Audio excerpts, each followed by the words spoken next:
La proximité dans notre émission, on la cultive tous les jours. C'est une émission quotidienne et nous la construisons en fonction de ce que nous disent les téléspectateurs. Donc cette proximité, on en a besoin, ils en ont besoin, sinon notre émission n'existerait pas. La SNCF par nature, c'est une entreprise de proximité. Elle transporte 5 millions de personnes par jour. La proximité, c'est également la proximité dans les usages. Ça veut dire aller là où les gens se trouvent et pas simplement s'attendre à ce qu'ils viennent vers nous.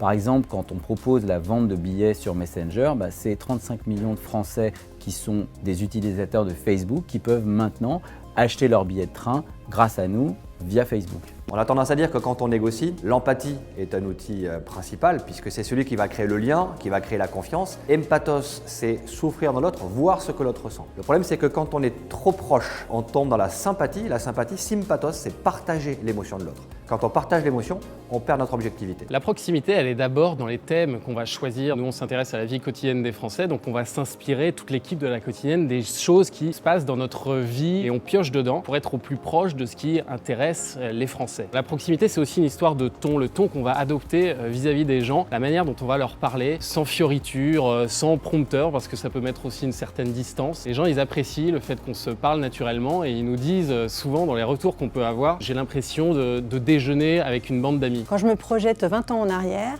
ce qui était source de confiance quand on était une marque, c'était pas la proximité, c'était une forme d'autorité, une forme de leadership, une forme de puissance. Aujourd'hui, c'est la proximité qui fait le sentiment de transparence, le sentiment de confiance, le sentiment de sincérité, le sentiment d'authenticité. Ça peut être une proximité géographique, comme la Poste par exemple, qui finalement reste très proche, très humaine, très en confiance. L'utilité est un critère aussi de proximité. J'ai des grandes marques américaines qui sont tellement présentes dans ma vie, tellement utiles au quotidien dans ma vie, qui font que je me sens proche d'elles, même si finalement elles vivent très très loin de moi. Il y a une forme de proximité liée aux valeurs. Et puis enfin, il y a l'expérience. Les marques ont de plus en plus recours à des influenceurs qui finalement utilisent les produits comme moi je les utilise. Ce qui est sûr, c'est qu'aujourd'hui, la proximité, c'est devenu la source de confiance pour le consommateur.